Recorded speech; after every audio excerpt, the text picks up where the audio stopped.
주일 예배 오신 여러분 환영합니다. 우리 기도하면서 하나님께 찬양 올려드리겠습니다. 하나님 감사합니다. 오늘도 거룩한 주일을 맞이하여서 우리가 예배당에 한자리에 모였습니다. 오늘도 하나님의 말씀을 듣고 나눌 때에 말씀의 복을 내려 주시옵소서. 날마다 주님과 동행하며 주님과 교제하며 살아가도록 도와주시옵소서. 예수 그리스도의 이름으로 기도하옵나이다. 아멘. 우리 행복 찬양하시겠습니다.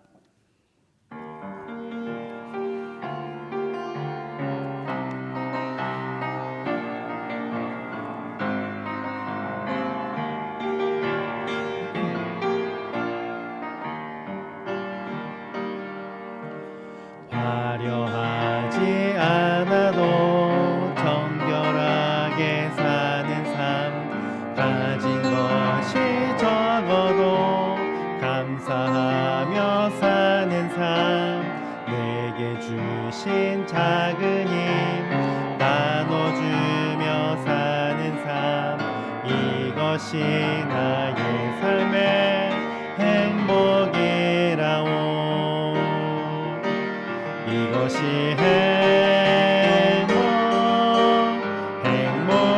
행복이라오.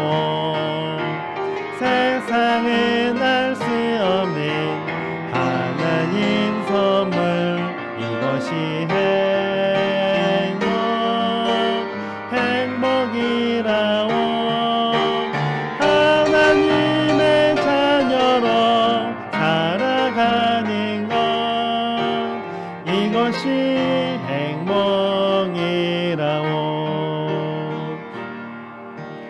눈물 날 일 많지만 기도할 수 있는 것, 억울한 일 많으나 주를 위해 참는 것, 비록 짧은 삶 주 뜻대로 사는 것, 이것이 나의 삶의 행복이라오. 이것이 행복이라오. 세상은 알 수 없는 하나님 선물, 이것이 행복이라오. 하나님의 자녀로 살아가는 것, 이것이 행복이. 우리 다시 한번 찬양합니다. 화려하지 않아도 정결하게 사는 삶, 가진 것이 적어도 감사하며 사는 삶, 내게 주신 작은 힘 나눠주며 사는 삶, 이것이 나의 삶의 행복이라오. 이것이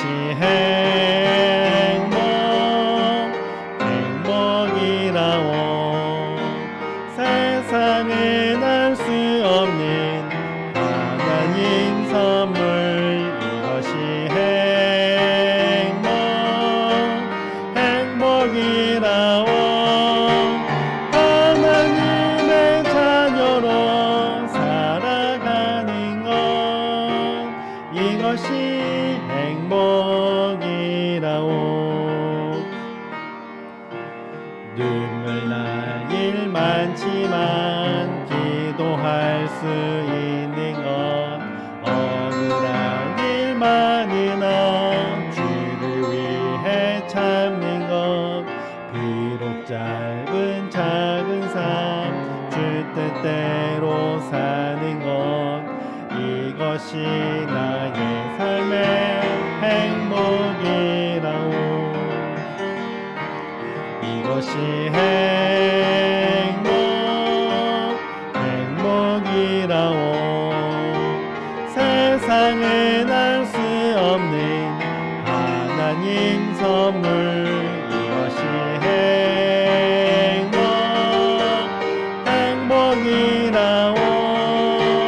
하나님의 자녀로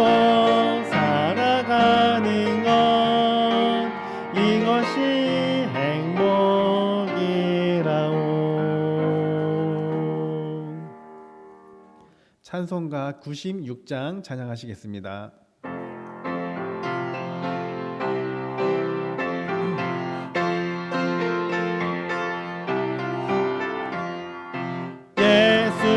예수님은 누구신가 우는 자의 위로와 없는 자의 풍성이며 전한 자의 높임과 잡힌 자의 노임 되고 우리 기쁨 되시네. 예수님은 누구신가 약한 자의 강함과 눈먼 자의 빛이시며 병든 자의 고침과 죽은 자의 부활되고 우리 생명 되시네. 예수님은 누구신가 추한 자의 정함과 죽은 자의 생명이며 죄인들의 충모와 멸망자의 구원되고 우리 평화 되시네.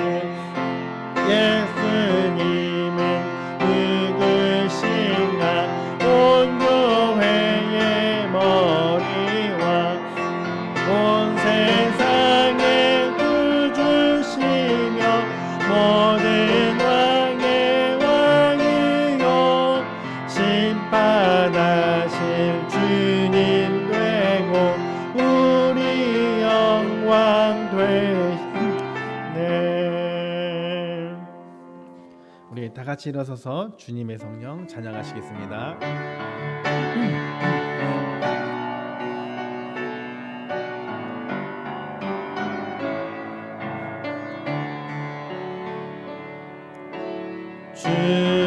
주님의 성령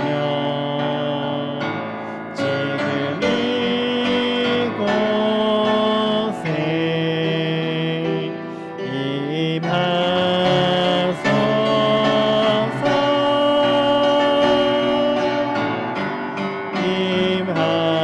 임하소서. 주님의 성령 지금 이곳에 임하소서.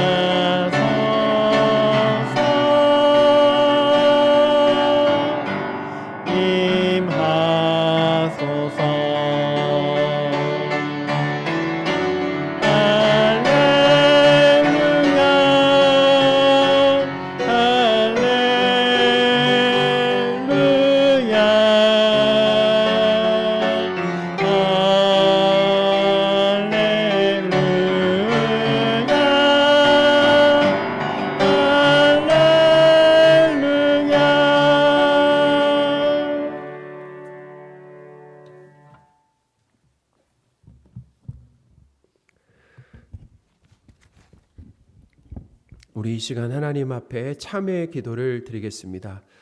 하나님에 대한 우리의 불신과 또 불평, 불순종과 하나님보다 더 내 힘과 기쁨으로 삼은 우상 숭배와 우리의 이기심과 탐심, 거짓과 또 다툼, 시기와 편가르기, 다른 사람을 쉽게 정죄하고 판단한 죄 등을 고백하면서 용서를 구하는 시간을 갖도록 하겠습니다. 기도하겠습니다. 하나님 아버지, 오늘 이 주일 이렇게 하나님 앞에 예배 드리는 이 자리에 우리를 불러주셨습니다. 이 귀한 자리에 우리를 있게 하셨습니다. 하나님의 은혜입니다. 이 시간 우리의 죄를 하나님 앞에 고백할 수 있는 하나님 기회를 주신 하나님, 우리의 삶을 돌아보게 하여 주옵소서. 진지하게 돌아보게 하여 주옵소서. 주님, 우리의 생각과 말과 행동으로 하나님의 마음을 아프게 하고 사람들에게 피해를 줬던 우리의 삶이 있습니다. 우리의 죄를 고백합니다. 하나님 참 부끄럽습니다. 용서하여 주옵소서. 하나님을 믿고 의지하며 살기보다 나 자신을 믿고 마신하며 하나님 말씀에 불순종했음을 주님 앞에 고백합니다. 불평했음을 주님 앞에 고백합니다. 하나님, 다른 사람을 너무나 쉽게 판단하고 정죄한 하나님의 자리에 앉았던 것을 주여 고백합니다. 하나님의 영광을 가로챘던 삶을 고백하오니 주여 용서하여 주옵소서.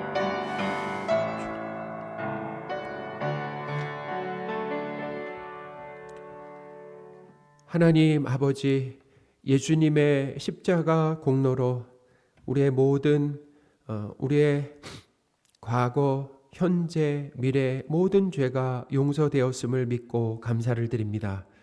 나 자신에 대한 지나친 믿음과 신뢰를 내려놓기를 원합니다. 하나님을 아는 일에 힘쓰고 하나님에 대한 지식과 믿음이 자라며 하나님을 제일 사랑하는 성도가 되기를 소원합니다. 감사와 찬양으로 드리는 우리의 예배를 받아주시고 하나님을 만나는 기쁨과 새 힘을 얻는 예배가 되게 하옵소서. 우리 주 예수 그리스도의 이름으로 기도합니다. 아멘.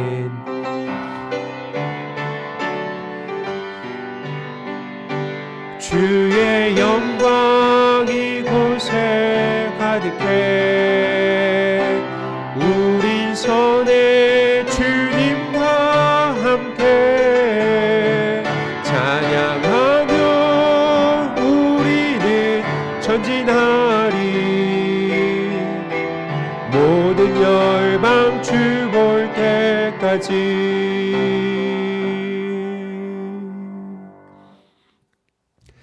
사도신경으로 삼위일체 하나님이신 성부 하나님, 성자 예수님, 성령 하나님에 대한 믿음을 고백하겠습니다.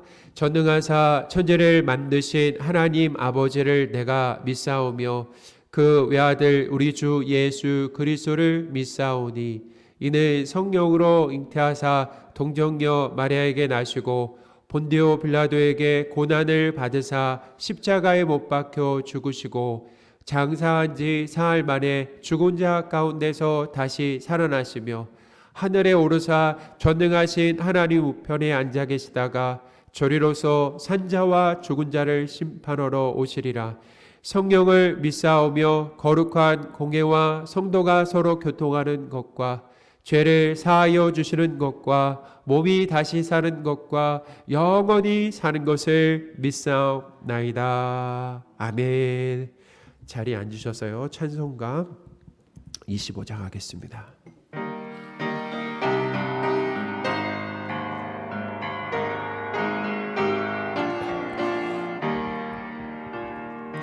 멸류관 벗어서 주 앞에 들이세 저 천사 기쁜 노래가 온 땅에 퍼지네. 내 혼악 깨어서 주 찬송하여라. 온 백성 죄를 속하신 만왕의 왕일세. 멸류관 벗어서 주 앞에 들이세 그 손과 몸의 상처가 영광 중 빛나네.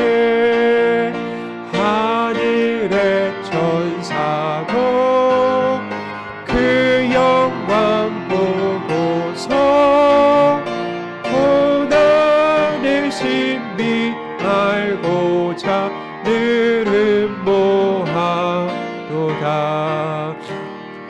멸류관 벗어서 주 앞에 들이세 온 세상 전쟁 그치고 참 평화 오겠네. 주 보좌 앞에서 온 백성 엎드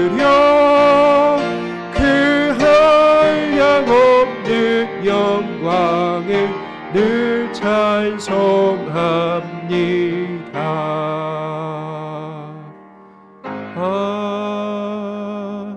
아멘. 예배를 위해 강찬호 집사님 기도해 주시겠습니다.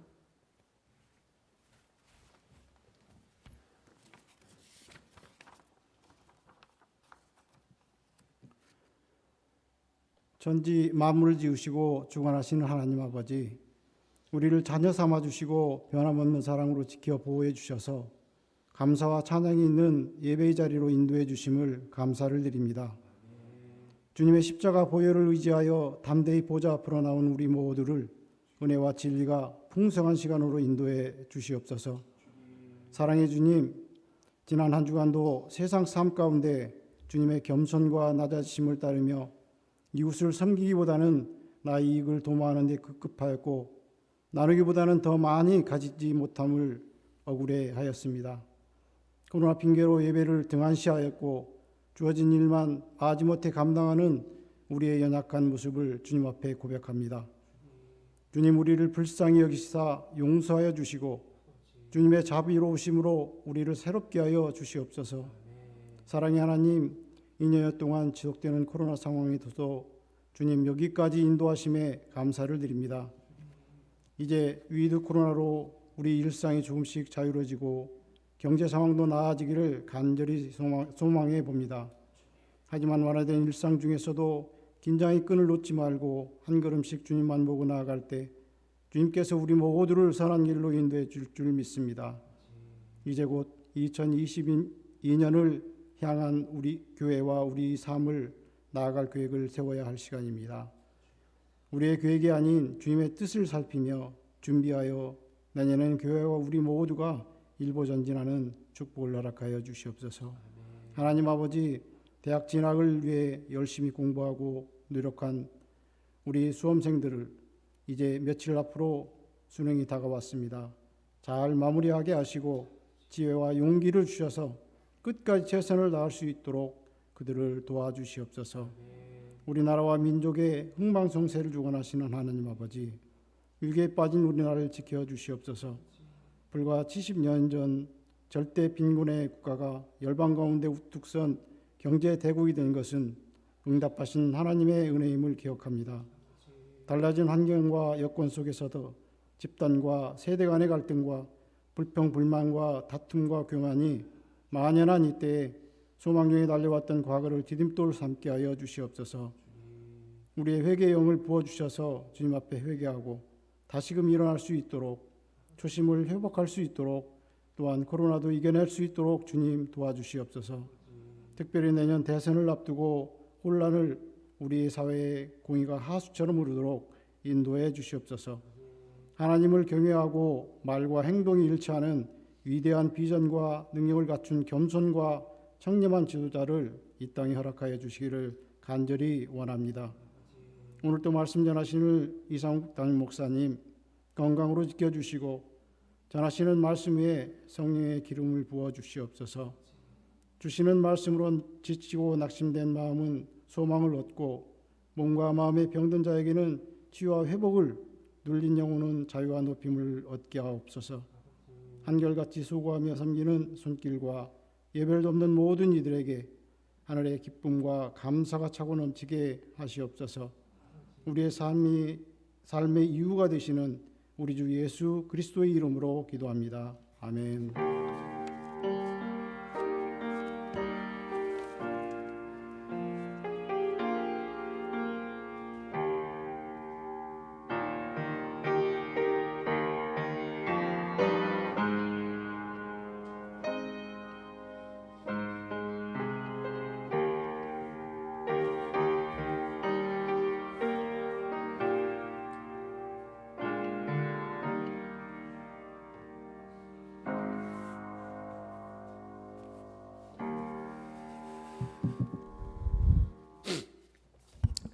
살아계신 하나님의 말씀 요한복음 19장입니다.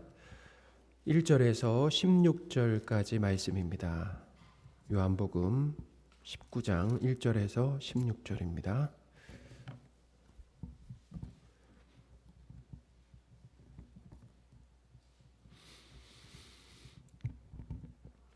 봉독하겠습니다. 이에 빌라도가 예수를 데려다가 채찍질하더라. 군인들이 가시나무로 관을 엮어 그의 머리에 씌우고 자색옷을 입히고 앞에 가서 이르되 유대인의 왕이여 평안할지어다 하며 손으로 때리더라. 빌라도가 다시 밖에 나가 말하되 보라 이 사람을 데리고 너희에게 나오나니 이는 내가 그에게서 아무 죄도 찾지 못한 것을 너희로 알게 하려 함이로라 하더라. 이에 예수께서 가시관을 쓰고 자색옷을 입고 나오시니 빌라도가 그들에게 말하되 보라 이 사람이로다 하매 대제사장들과 아랫사람들이 예수를 보고 소리질러 이르되 십자가에 못 박으소서 십자가에 못 박으소서 하는지라.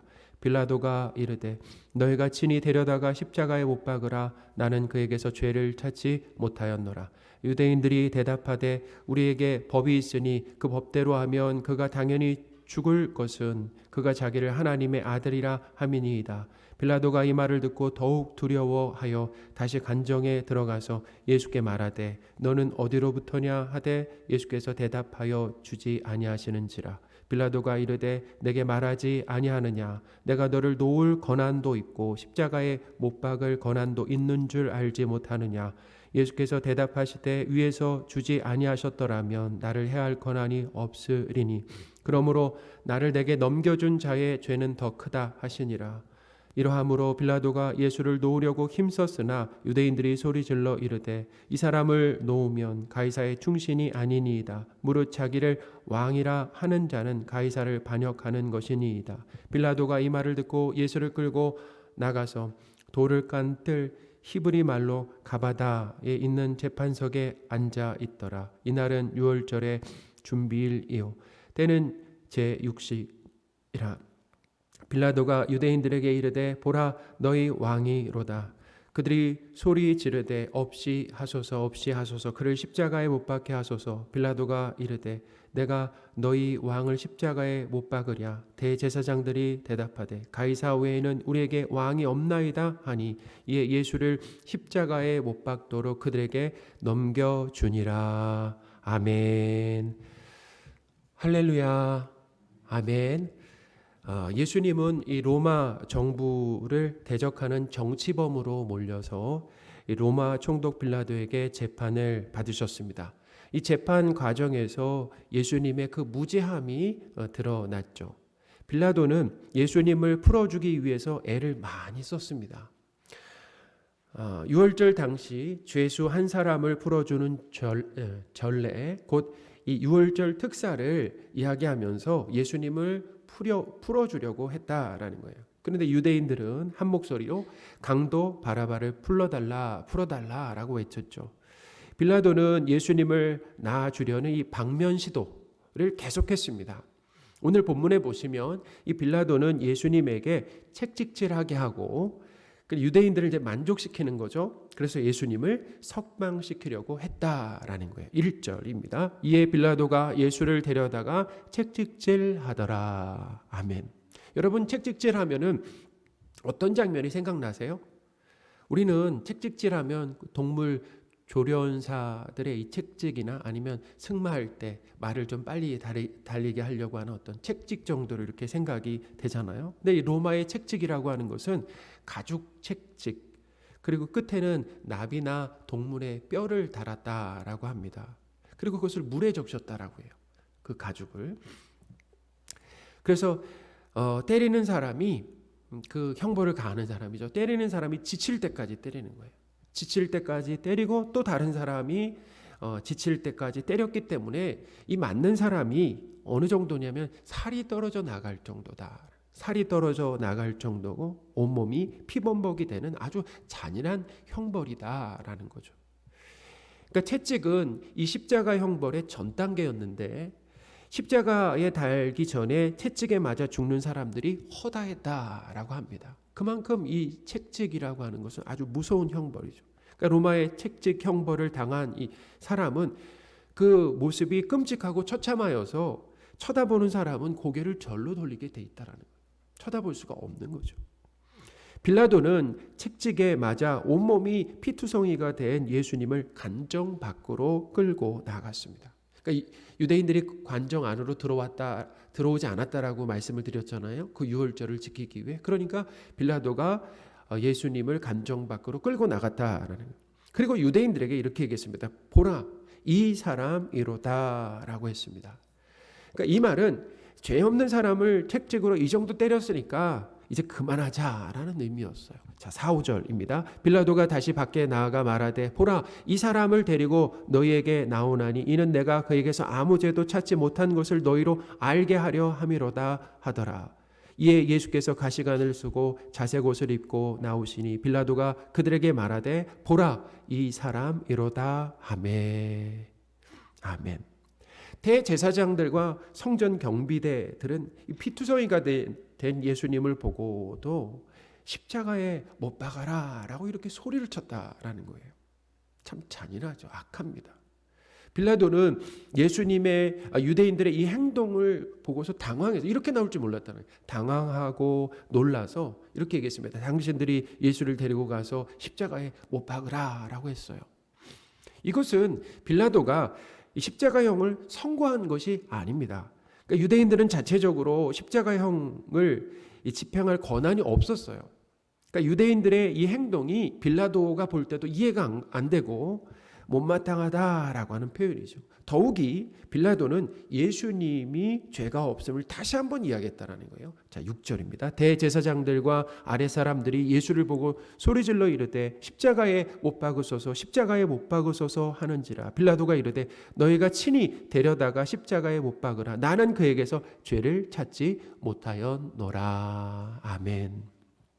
빌라도는 죄 없으신 예수님을 풀어주기 위해서 계속해서 뭐냐면 힘을 썼다, 애를 썼다라는 거죠. 유대인들은 예수님을 풀어주면 가이사의 충신이 아니다라고까지 협박까지 했다라는 거예요. 그러니까 예수님에게 십자가 형벌이 선고되도록 아주 집요하게 달려들었다라는 거죠. 12절입니다. 이러함으로 빌라도가 예수를 놓으려고 힘썼으나 유대인들이 소리질러 이르되 이 사람을 놓으면 가이사의 충신이 아니니이다. 무릇 자기를 왕이라 하는 자는 가이사를 반역하는 것이니이다. 빌라도는 예수님을 석방할 경우에 자신이 당할 후환이라고 하겠죠. 그러니까 손해. 그러니까 유대인들이 자신을 이 로마 정부에 탄원할 기세라는 것, 탄원하고도 남을 기세다라는 것을 확인했어요. 그리고 결국에는 예수님에게 십자가 형벌을 선고했습니다. 13절, 16절입니다. 빌라도가 이 말을 듣고 예수를 끌고 나가서 돌을 깐 뜰 히브리 말로 가바다에 있는 재판석에 앉아 있더라. 이에 예수를 십자가에 못 박도록 그들에게 넘겨주니라. 아멘. 우리는 예수님의 이 십자가 재판 과정을 자세히 이렇게 살펴보면서 뭘 알 수 있냐면 예수님의 무죄함을 알 수 있죠. 우선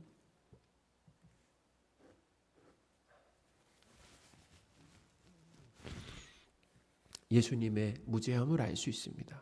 또한 총독 빌라도와 유대인들의 이 죄악이 선명하게 드러나는 것을 알 수 있다라는 거예요. 그러니까 예수님이 재판을 받으신 것이 아니라 사실은 누가 재판을 받은 거예요? 빌라도와 유대인들이 재판을 받은 것이다 라는 것을 알 수 있는 거죠. 빌라도는 자신의 자리를 지키기 위해서 무죄한 예수님에게 십자가 형벌을 내렸습니다. 유대인의 이 지도자들도 자신들의 기득권을 예수님이 위협했잖아요. 예수님이 기득권을 위협하고 그들의 종교 행위가 모두 형편없다. 그리고 가치 없다. 하나님 앞에 전혀 카운터되지 않는다라고 이렇게 어떻게 보면 폄하했죠. 예수님이. 그 맞는 말이잖아요. 근데 그렇게 말한 예수님을 어떻게 해요? 예수님의 말씀을 받아들이지 않았어요. 그리고 어떻게 했습니까? 예수님을 정치범과 그리고 신성 모독한 이 죄를 씌워서 죽음으로 내몰았다라는 것입니다. 유대인이나 그러니까 이방인이 이게 참 중요합니다. 유대인이나 예수님을 죽이는 데 있어서 유대인만 역할을 한 것이 아니라 유대인뿐 아니라 누구예요? 이방인을 대표하는 빌라도. 그러니까 유대인과 이 빌라도 그러니까 유대인이나 이방인이나 권력 욕심이나 시기심에 붙들린 인간이 하나님도 죽일 수 있다라고 하는 것이 드러난다라는 거예요. 자, 누구도 죽일 수 있다고요? 하나님도 죽일 수 있다라고 하는 것이 드러나는 거죠. 하나님께서 사랑하시는 성도 여러분, 선악과를 따먹은 인간은 자신이 하나님이 되려고 한다라는, 자신이 하나님이 되어서 자기 사랑에 매몰되어 그 감옥에 갇혀 산다라는 거죠. 자기 스스로는 도저히 거기서 빠져나올 수가 없다라는 거예요. 자기 이익을 극대화하려고 하죠. 내 배를 불리는 것이 유일한 목적입니다. 인간은 내 이익을 위해서는 하나님도 죽일 수 있다라고 하는 것이 오늘 본문이 가르쳐주는 아주 핵심 교훈이다라는 거예요. 타락한 인간의 힘과 타락한 인간이 힘과 권세에 대한 그 욕구, 참 집요하죠. 그리고 무섭습니다. 유대인들은 예수님을 왕으로 인정하지 않고 십자가에 죽도록 만들었다라는 거예요. 그러니까 인간이 하나님을 왕으로 인정하지 않고 하나님의 통치와 다스림을 받지 않으려고 하는 그 죄성이죠. 죄성이 어떻게 드러난 것이다라는 거예요. 인간은 자신이 하나님이 되어 자기 마음대로 살고 자기 영광을 위해 산다라고 하는 것을 오늘 본문이 우리에게 가르쳐주고 있다라는 것입니다. 빌라도가 십자가형을 선고하기 전에 유대인들에게 예수님을 너희 왕이다라고 했을 때 유대인들은 뭐라고 얘기했습니까? 십자가에 못 박으라라고 하면서 가이사 외에는 우리에게 왕이 없다라고 했습니다. 14절, 15절입니다. 이날은 유월절의 준비일이요 때는 제6시라. 빌라도가 유대인들에게 이르되 보라 너희 왕이로다. 그들이 소리질러 이르되 없이 하소서 없이 하소서. 그를 십자가에 못 박게 하소서. 빌라도가 이르되 내가 너희 왕을 십자가에 못 박으랴. 대제사장들이 대답하되 가이사 외에는 우리에게 왕이 없나이다 하니. 아멘. 이스라엘을 대표하는 대제사장들의 고백이다. 그러니까 이스라엘의 고백이죠. 유대인들에게 왕은 하나님밖에 없습니다. 사실은. 그렇죠. 하나님밖에 없어요. 그런데 그들은 이 세상 왕이죠. 가이사 황제 외에는 왕이 없다라고 고백을 했습니다. 자, 이게 어떤 의미가 있냐면은 유대인들은 자신의 이익과 뜻을 이루기 위해서는 신앙도 버리는 것을 보여준다라는, 신앙도 버린다라는, 내 뜻과 욕심을 이루기 위해서는 신앙조차도 그냥 헌신짝처럼 이렇게 버려버린다라는 거예요. 하나님을 왕으로 고백해야 될 백성들이 우리에게는 가이사밖에 우리에게 왕이 없다라고 얘기했잖아요. 은연중에 그들은 세상의 힘을 추구하며 살고 있음을 드러낸 겁니다. 인간은 자신의 죄성으로 이 죄성이라고 하는 것을 들키지 않으려고 한다라는, 들키지 않으려고 해서 무엇으로 가립니까? 가린다라는. 우리 그렇잖아요. 우리가 살다 보면 우리 여성분들은 기미 주근깨를 드러내기보다는 가리고 싶어 하잖아요. 뭘로 가립니까? 좋은 화장품으로 가리려고 하잖아요. 우리 몸매를 뭘로 가리려고 합니까? 몸으로 가리려고 하잖아요. 근데 우리는 그것만 가린다라고 한다면 괜찮겠습니다. 근데 그것만 가리는 것이 아니라는, 우리의 죄성도 가리려고 한다라는 것입니다. 무엇으로 가립니까? 도덕이나 선한 행위나 종교적인 열심이나 직분 뒤에 자주 숨는다라는, 그것으로 나를 가린다라는 거죠. 그러니까 뭐냐면 자신을 가리는 그 위장술에 능하다라는 것입니다. 저도 사람들 앞에서 가면을 자주 씁니다. 있는 그들의 모습을 보이기보다는 사람들에게 잘 보이고 싶은 마음, 인정받고 싶은 마음이 너무 강렬하다는. 그래서 어떻게 합니까? 착하지도 않는데 착한 척하고, 마음이 속이 좁은데, 정말 좁은데 넓은 척하고, 괜찮은 척하고, 예의 바른 척하고, 신앙이 좋은 척한다, 믿음 있는 척한다라는, 기도하는 척한다라는 거예요. 불성실하면서도 사람들에게 인기와 인정을 받기 위해서 성실한 척한다라는 거예요. 제가 성도들을 신방하는데 저의 마음을 한번 살펴봤습니다. 내가 왜 성도들을 신방할까라고 하는 것을 살펴보니까 하나님을 사랑하고 성도들을 사랑해서 그 마음이 동기가 되어서 성도들을 이렇게 신방해야 되는데, 그럴 때도 있습니다. 근데 그건 제가 하는 게 아니죠. 제 안에서 예수님이 일하실 때는 그렇게 가능해요. 그런데 그렇지 않을 때 순수한 마음이 아니에요. 그렇게 신방함으로 인해서 내가 신방했다라고 하는 것, 내가 좋은 목사다, 괜찮은 목사다라고 하는 것을 사람들에게 알리고 인정받기 위해서 신방한다라는 거예요. 그게 공존한다라는 것입니다. 이 안에 공존한다라는 거예요. 근데 어느 게 더 많이 사랑해서 신방하기보다는 저를 사람들에게 잘 보이고 인정받고 칭찬받고 싶어서 저를 드러내고 싶어서 제가 중심이 되어서 그런 선한 일을 한다라는 그 저를 가리는 거 아니겠습니까? 위장하는 거 아니겠어요? 하나님이 아니라 사람들에게 좋은 인상을 주고 싶어 합니다. 그런데 숨기고 가리는 삶은 참 피곤하다라는, 그게 원래 제 모습이 아닌데 그걸 가리려고 해보세요. 얼마나 피곤하겠습니까? 가끔은 이 유대인들처럼 그 악한 속셈이 가려지지 않을 때가 있다라는 것입니다. 오늘 이 유대인의 그 속셈이 드러났잖아요. 그래서 저도 그래, 너무 같다라는 생각이 들 때 아차 합니다. 내가 너무 욕심을 부렸구나. 사람들에게 내가 어떻게 비춰질까? 아차. 숨기고 싶은 내 모습이 나도 모르게 주변 사람들에게 노출되면은 그날 하루 어때요? 참 하루 종일 힘들어. 삶의 의욕이 잃죠. 그날은 밥맛도 없어. 여러분들은 어떠세요?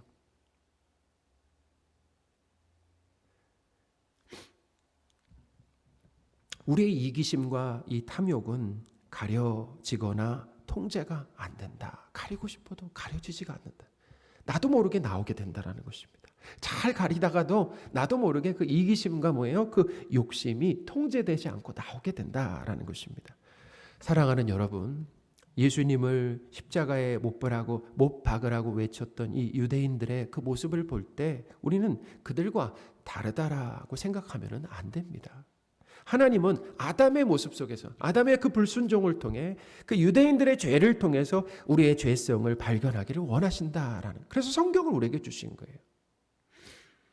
우리 또한 하나님의 자리에 앉아서 자기의 이익과 영광을 위해 살고 있다라고 하는, 내 이익을 위해서는 신앙조차 버리는 것까지, 그런 자리까지 갈 수 있음을 인정해야 됩니다. 목사인 저도 마찬가지. 예수님은 그런 그런 우리의 악한 죄를 가지고 십자가 형벌을 받은 것이다라는 거예요. 그런 악함을 아시고도 어떻게 해요? 십자가 형벌을 받으셨다라는. 총독 빌라도는 예수님을 신문하면서 이렇게 자신이 얼마나 권한이 있는지 드러냈어요. 예수님을 풀어주거나 죽일 권한이 있다라고 했습니다. 그런데 실제로 예수님을 풀어주려고 힘썼지만 오늘 본문에 보면 힘썼다고 나오는데 그 실패로 돌아갔잖아요. 그러니까 빌라도가 예수님을 살리고 죽이는 생사 그 여탈권이 자신에게 있다라고 했을 때 예수님 뭐라고 말씀하셨습니다. 그것은 하나님의 뜻, 위에서 주시는 하나님의 뜻이는 하나님의 뜻과 권한에 달린 것이지 너에게 달려있는 것이 아니다라고 말씀하셨어요. 11절입니다. 예수께서 대답하시되 위에서 주지 아니하셨더라면 나를 해할 권한이 없었으리니 그러므로 나를 내게 넘겨준 자의 죄는 더 크다 하시니라. 아멘. 지금 예수님이 재판하시는 거죠. 그렇죠? 예수님이 지금 재판하고 계신다라는 거예요.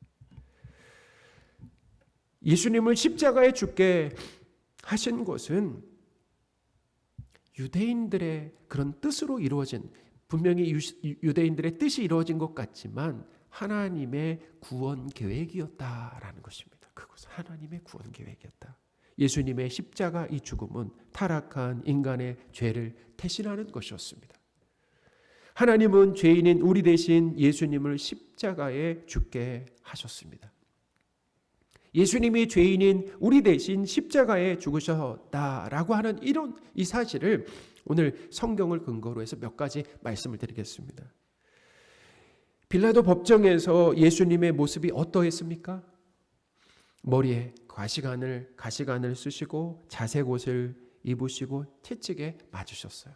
1, 2절입니다. 이에 빌라도가 예수를 데려다가 채찍질을 하더라. 군인들이 가시나무로 간을 엮어 그의 머리에 씌우고 자색 옷을 입히고. 아멘. 머리에 이 가시관이라고 하는 것, 우리가 생각할 때 머리에도 가시관이 있기 때문에 그 머리와 이마를 찌른다라고 하면 피가 나올 수 있는 거 아니겠어요? 채찍을 때릴 때 그냥 골라서 때리는 게 아니잖아요. 그러면 머리와 이마에서 피가 나오는 거죠. 그냥 아픔을 주기 위한 도구, 소품이 아니다라는 거예요. 그것은 뭐냐면 그 가시관이라고 하는 것은 뭘 상징하는 겁니까? 선악과 따먹은 인간이 받은 저주를 상징한다라는 거예요. 하나님은 아담의 죄로 인해 땅이 가시덤불과 엉겅퀴를 낼 것이다 라고 저주를 내리셨습니다. 창세기 3장 17절 18절입니다. 아담에게 이르시되 내가 내 아내의 말을 듣고 내가 내게 먹지 말라 한 나무의 열매를 먹었은즉 땅은 너로 말미암아 저주를 받고 너는 내 평생에 수고하여야 그 소산을 먹으리라. 땅이 내게 가시덤불과 엉겅퀴를 낼 것이라. 아멘. 여기 뭐가 나옵니까? 가시덤불이라는, 가시나무죠. 저주로 인해서 땅에서 뭘 내놓게 된다고요? 바로 가시덤불이다라는 거죠. 예수님의 머리에 가시관은 가시나무로 만들어졌다라는 거예요. 그러니 예수님은 인간의 저주를 가지고, 인간의 저주를 쓰고 어떻게 해요? 십자가를 받으신 것이다라는 거예요. 하나님은 죄를 지은 인간을 에덴 동산에서 쫓아내셨잖아요. 그리고 뭘 하게 하셨습니까? 그의 근본되는 땅을 갈라라고 하는 징계를 내리셨습니다. 창세기 3장 23절입니다. 여호와 하나님이 에덴 동산에서 그를 내보내어 그의 근원이 된 땅을 갈게 하시니라. 아멘. 땅을 갈면서 농사를 짓고 땀을 흘려 수확을 얻는 것은, 이것은 징계이면서 또 은혜입니다. 자, 어떤 면에서 은혜입니까? 땅을 보고, 인간이 이제 땅을 보고, 땅을 보는 거예요. 보고 갈면서 자신이 흙이다라고 하는 것. 근원을 갈라고 했잖아요. 그런 데는 땅이라고 했으니까 자신이 흙이라는 것을 어떻게 하라는 것입니까? 매일매일 인식하라라고 하는 하나님의 배려가 거기 있다라는 거예요. 인간은 하나님이 아니죠. 근데 인간이 뭐가 되려고 했습니까? 하나님이 되려고 했다는 거예요. 흙으로 만들어진 피조물이다라는 거예요. 죽는 것을 통해 생명 없는 존재임을 어떻게 해요? 알려주시는 겁니다. 왜 인간이 죽는 것입니까? 하나님이 아니다라는 걸 가르쳐주는 거예요. 이 질그릇 인간이잖아요. 질그릇인 인간의 보배이신 예수님이 당겨야지만 인간은 비로소 존재와 있음이 된다는 것입니다. 할렐루야. 이걸 기억해야 돼. 예수님이 담기지 않으면 우리는 흙이고 티끌이다는, 무가치하다라는 것입니다. 그런데 그런 무가치한 존재가 어느 자리에 올라가려고 했습니까? 하나님의 자리를 탐냈다라는 거예요. 그러니까 흙을 갈아라. 흙을 보면서 내가 어떤 존재인가라고 하는 것을 날마다 인식하면서 살아라라는 거죠. 인간에게서 하나님이 떠나시면 죽는 것입니다. 무가치합니다. 성도 여러분, 하나님을 떠난 인간이 흙이고 무가치하다라고 하는 것을 아는 것이 바로 뭐냐면 은혜입니다. 그것이 은혜다라는 거예요. 그러니까 그걸 모르면 어떻게 해요? 내가 대단한 존재인지 알고 사는 거 아니겠습니까? 내가 대단한 능력을 가지고 대단한 것을 아는 것처럼 사는 거예요. 아니겠어요? 그러니 근원된 흙을 갈라고 하신 것이 은혜다라는 거예요. 하나님을 떠난 인간은 흙이고 무가치함을 깨닫는 은혜가 우리 모두에게 있으시기를 바랍니다. 또한 예수님은 뭐에 맞으셨습니까? 채찍에 맞으셨다라는 거예요. 그 채찍 또한 죄인에게 내려져야 하는 것인데 예수님께서 대신 받으셨다라는 거죠. 이사야 53장 5절입니다. 그가 찔림은 우리의 허물 때문이요 그가 상함은 우리의 죄악 때문이라. 그가 징계를 받음으로 우리는 평화를 누리고 그가 채찍에 맞음으로 우리는 나음을 받았도다. 아멘. 예수님은 우리의 죄를 대신해서 십자가 형벌을 받으신 겁니다. 우리의 저주를 가지고 우리가 받아야 할 채찍을 대신 받으시고 십자가를 받으셨다는. 오늘 본문에서 예수님이 십자가 형벌을 받으실 때 그때가 언제라고 기록하고 있습니까? 그 시기를 기록하고 있다라는 거예요. 그것이 중요하다라는 건데 바로 유월절 준비일이라고 알려준다라는 것입니다. 14절입니다. 이날은 유월절의 준비일이요 때는 제6시라. 빌라도가 유대인들에게 이르되 보라 너희 왕이로다. 아멘. 예수님의 이 죽음은 구원을 기념하는 절기인 유월절에 이루어졌다라는 거예요. 이스라엘 백성이 애굽에서 나오게 된 그 종으로 살다가 애굽에서 나오게 된 결정적인 계기가 바로 애굽 장자의 죽음이었습니다. 하나님의 심판이죠. 하나님이 심판을 내리실 때 하나님께서 알려주신 그 구원 방법이 있었어요. 그것은 뭐냐면 어린 양을 잡아 집 문설주와 임방에 그 피를 바르면 심판의 사자가 그 집의 장자를 심판하지 않고 넘어간다라고 말씀하셨어요. 어린 양의 피가 발라져 있는 집은 심판이 어떻게 해요?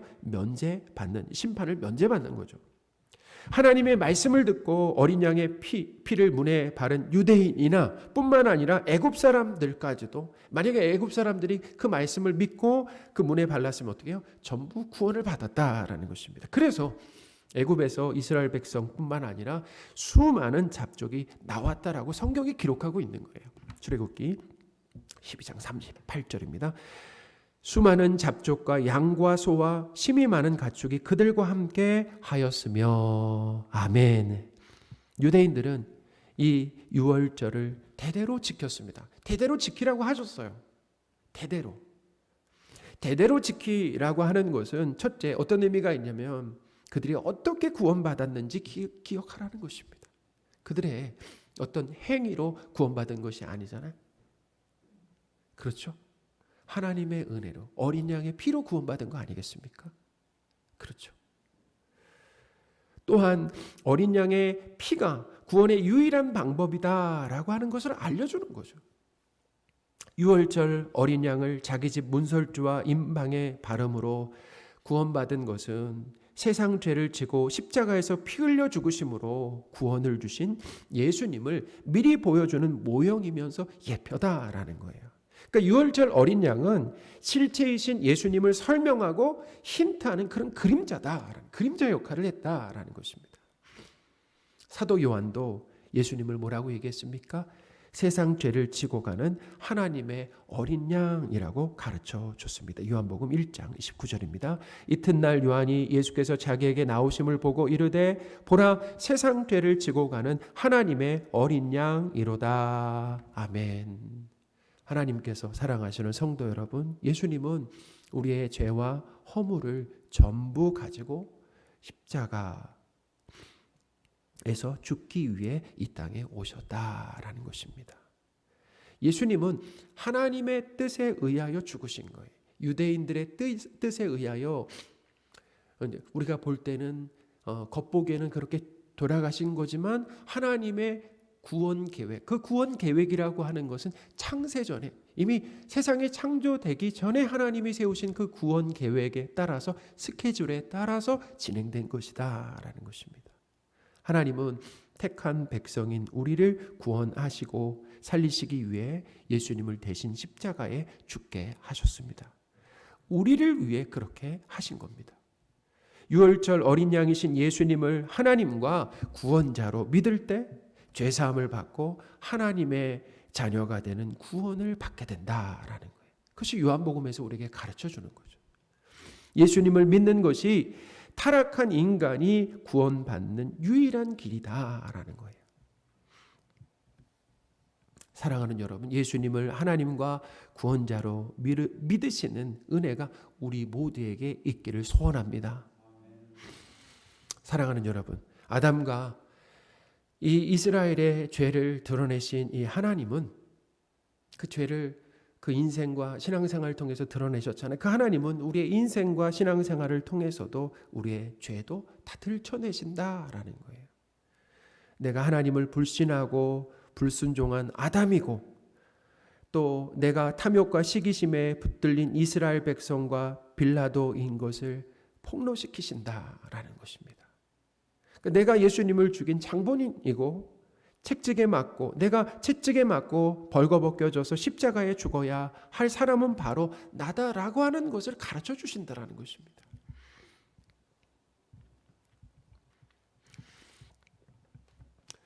그러니까 그것을 통해서 뭘 가르쳐 주시는 거야? 아, 나는 구원받을 만한 자격이 전혀 없다라고 하는 것을 가르쳐 주시는 겁니다. 그렇구나. 나는 내가 그런 자격이 있어서 다른 사람들보다 더 순종적이고 됨됨이와 순종 인품이 더 좋아서 하나님이 나를 선택하신 것이 아니다라는 거예요. 나도 빌라도와 나도 유대인들의 자리에 있었는데 하나님이 특별히 사랑하고 선택하셔서 나를 구원하셨다라고 하는, 나에게는 자격이 없다라고 하는 것을 어떻게 해요? 드러내신다라는 것입니다. 하나님은 그런 죄인인 우리를 사랑하시고 선택하셔서 우리의 죄를 예수님의 피로 가려주시고 덮어주신다라는 것입니다. 그렇게 큰 죄를, 어마어마한 죄를, 예수님이 죽으실 정도의 그 큰 죄를, 하나님을 죽인 죄를, 하나님께 불순종한 그 죄를 어떻게 해요? 예수님의 피로 가려주시고 덮어주신다라는 것입니다. 예수님의 십자가로 구원받게 되었다라고 하는 것을 믿게 하시는 거죠. 이것을 어떻게 믿을 수 있겠습니까? 믿을 수가 없다라는 거예요. 우리의 노력으로는, 의지로는 믿어지지가 않는다. 우리가 믿고 있다라고 한다면 그 믿음조차도 하나님이 우리에게 은혜로 선물로 주신 것이다라는 것입니다. 자격 없는 죄인에게 낭비되어서, 어떻게 보면 우리에게 낭비되었다라는 거예요. 그 사랑과 은혜가 낭비되었어요. 낭비되어 쏟아진 하나님의 크신 사랑과 은혜다라는 것입니다. 신앙생활은 우리가 예수님을 죽인 악한 죄인인 것을 고백하는 것입니다. 알아가고 고백하는 과정이에요. 하나님께서 우리의 죄를 예수님의 피로 가려주시고 덮어주셨다라고 하는 것에 더 감격하는 거죠. 그렇습니다. 어떻게 처음부터 감격할 수 있겠습니까? 감격이 안 된다라는 거죠.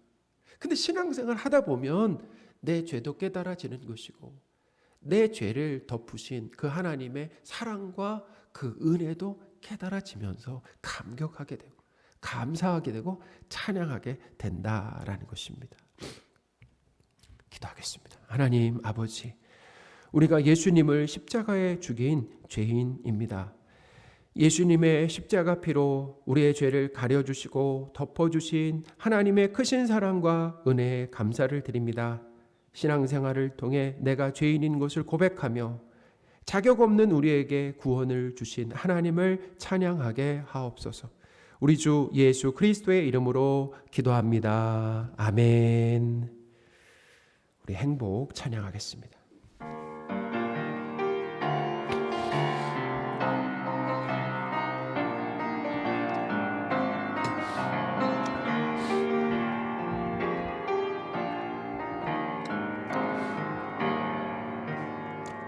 화려하지 않아도 정결하게 사는 삶, 가진 것이 적어도 감사하며 사는 삶, 내게 주신 작은 힘 나눠주며 사는 삶, 이것이 나의 삶의 행복이라오.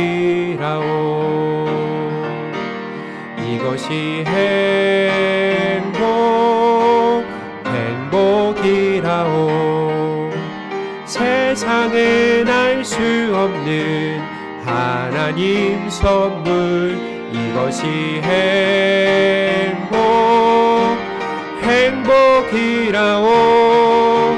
하나님의 자녀로 살아가는 것, 이것이 행복이라오.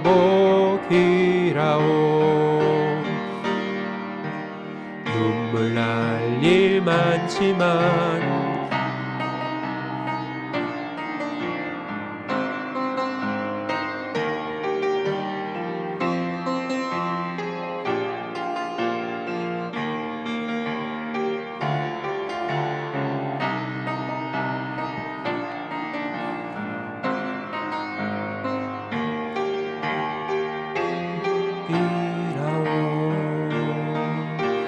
이것이 행복이라오.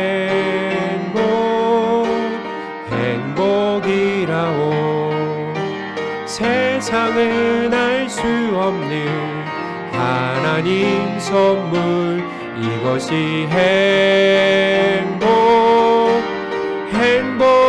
행복이라오. 하나님의 자녀로 살아가는 것, 이것이 행복이라오.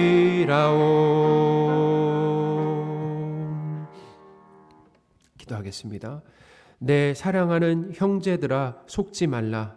온갖 좋은 은사와 온전한 선물이 다 위로부터 빛들의 아버지께로부터 내려오나니 그는 변함도 없으시고 회전하는 그림자도 없으시니라. 아멘. 하나님 아버지, 모든 좋은 것이 다 하나님으로부터 선물로 내려지는 것을 믿습니다. 우리에게 있는 것 중에 하나님의 것이 아닌 것은 하나도 없습니다. 우리 삶에 필요한 것을 때를 따라 채우시는 하나님에 대한 그 믿음으로 늘 평안하기를 원합니다. 나만 위해 쌓지 않고 욕심을 부리는 그 인색한 삶을 내려놓고 물질과 재능을 하나님의 뜻대로 이웃과 나누는 섬김의 삶을 살게 하여 주옵소서. 우리 주 예수 그리스도의 이름으로 기도합니다. 아멘. 우리 기쁨으로 서로 인사하겠습니다. 예수님으로 만족합니다. 예수님으로 만족합니다. 예수님으로 만족합니다. 우리 2021년 표를 함께 외치겠습니다. 나를 사랑하고 내 계명을 지키라. 아멘. 우리 금주 암송구절 함께 읽겠습니다. 신명기 28장 2절 3절입니다. 내가 내 하나님 여호와의 말씀을 청종하면 이 모든 복이 내게 임하여 내게 이르리니 성읍에서도 복을 받고 들에서도 복을 받을 것이며. 아멘. 내가 내 하나님 여호와의 말씀을 죄송합니다. 자, 우리 황한별 목사님 지난주 암송 구절 발표해 주시겠습니다.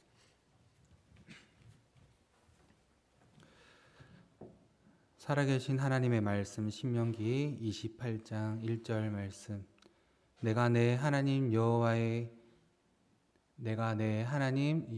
말씀을 삼가 듣고 내가 오늘 내게 명령하는 그의 모든 명령을 지켜 행하면 내 하나님 여호와가 세계 모든 민족 위에 너를 뛰어나게 하실 것이라. 신명기 28장 1절 말씀. 아멘.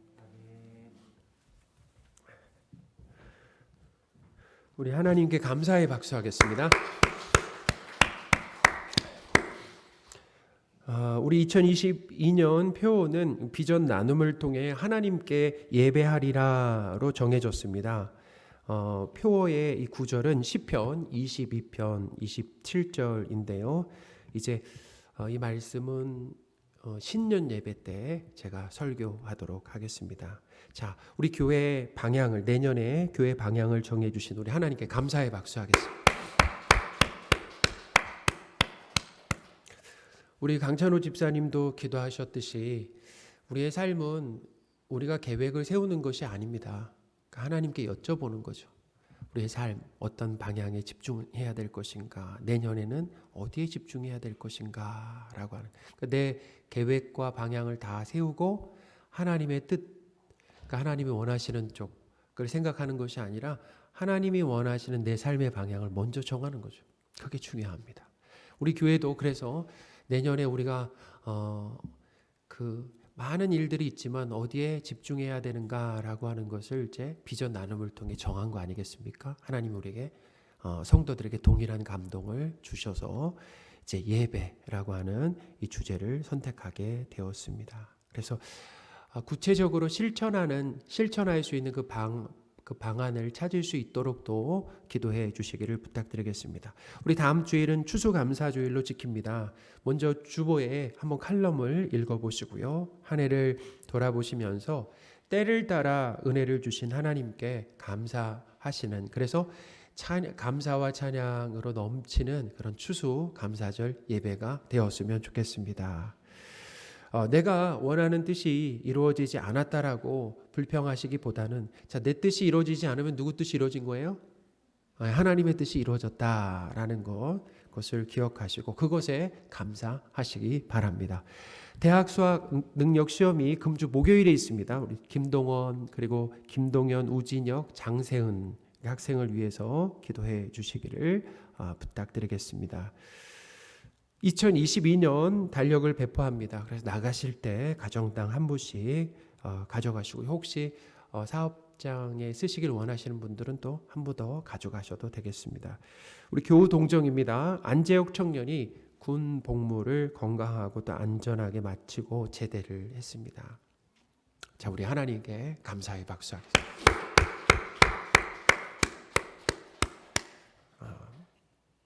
우리 안재욱 청년은 이제 코로나 상황 가운데 교회 군 복무를 해서 휴가를 나오지 못했습니다. 그래가지고 이미 그러니까 가정에서 집에서 제대한 격이 됐죠. 그래서 휴가를 다 집에서 보내고 그 다음에 이제 언제 월요일인가요? 이제 돌아오는 월요일에 이제 제대를 하게 되는 것입니다. 그래서 지난 주에도 우리 예배에 나와서 우리 안재욱 청년 함께 예배를 드렸습니다. 우리 자리에서 일어나셔서 서로 축복하는 시간을 갖도록 하겠습니다. 우리 마음을 담아 서로 한 분 한 분 우리 보시면서 서로 축복하겠습니다. 평안을 너에게 주노라.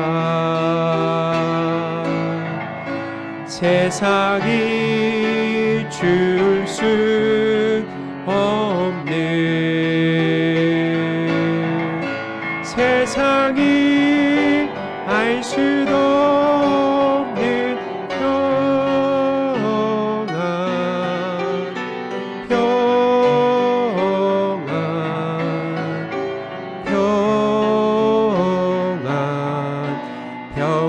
평안을 내게 주노라.